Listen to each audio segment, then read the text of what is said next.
for our good friend Tess. Don't be fooled by this haircut. I don't know that I'm gay yet. So now we're all confused, you know? It's amazing. I'm getting older, so I have to start making decisions about my future. Like, I think I want to have kids, maybe? Well, I don't want to have kids. I want to be pregnant. It's the same reason why I grew out my armpit hair. I just want to know what my body is capable of. My armpit hair is any evidence. It's a lot. It's a lot. I'm capable of a lot. I want to be pregnant because I want to know what it's like to grow something inside of my body that's not a colony of yeast.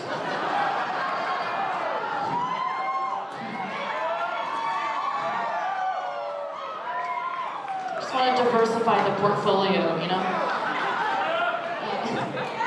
I have this friend, Jeff. He was asking me for some dating advice last week. He was like, "Hey, Tess, I saw this beautiful woman at the bus stop." So I went up to her and I said, "Hey, my name is Jeff. I think you're beautiful. What's your name?" And she said, "Please leave me alone." And I said, "She sounds dope."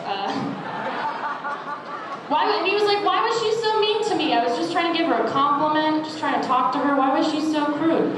And I was like, "Jeff, you have to put yourself in a woman's shoes for once.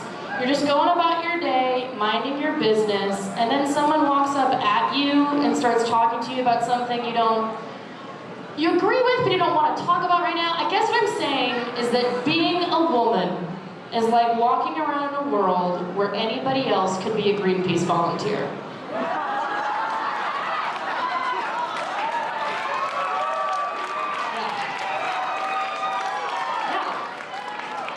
Just picture it, sir, you're going about your day, and then someone walks up at you and they're like, "Hey, yo, you should give money to the rainforest with that ass you got."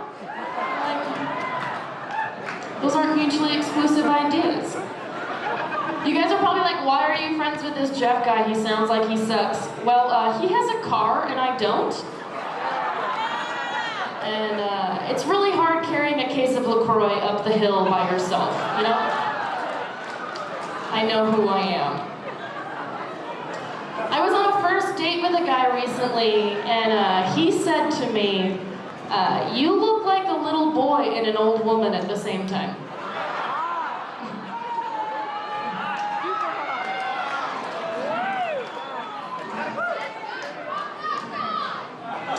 So I slept with him.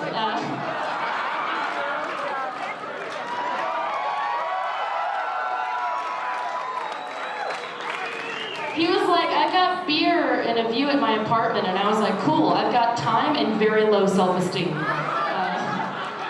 Match made in heaven. He said something really weird though. On the first date, I didn't sleep with him. I was like, "Hey, I'm gonna call a Lyft and go home because #delete Uber. But I had a really nice time. Let's go on a second date." And he goes, "We don't have to have sex tonight, but can I still pleasure you?" And I was like, "Not after you put it that way, no." Okay, gotta mark verb conjugation as a turnoff now. But he said it with such confidence, like he was so confident that he could do that. And that's the thing, like that is the mating call of the late 20s, early 30s liberal dude who knows what women want and thinks every woman shall swoon at his feet because he learned a little patience and can lick a clit for 10 minutes.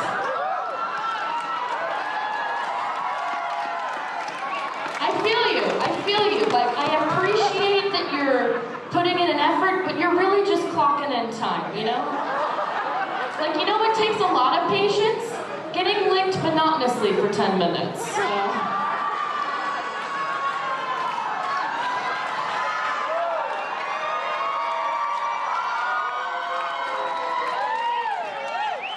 Like a raw clit after 2, you know? This guy made me realize that the funniest thing to me is the 3-act play that occurs in a man's eyebrows as he's going down on me. Like at first they're like, "Yeah, baby, you taste so good." And you're like, "Thank you for complimenting my pH balance. I have a really healthy diet."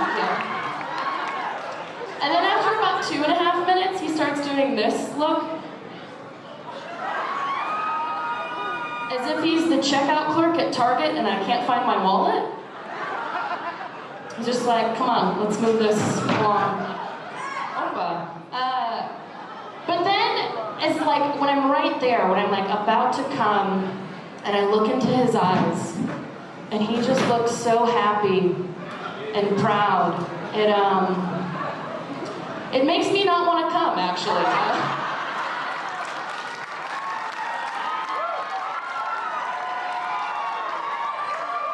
It ruins everything. I'm like, I've got it from here, thank you, participation trophy, thanks.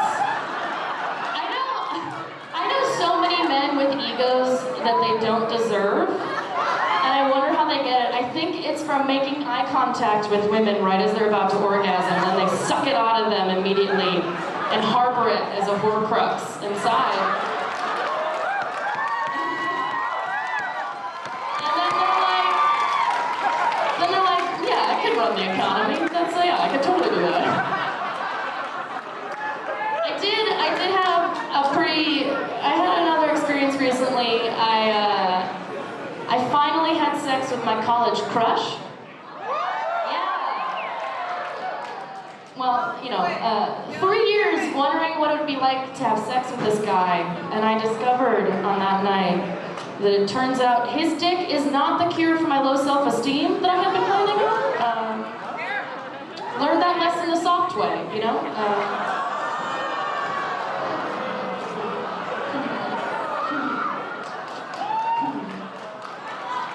gonna leave you guys on my best sex advice.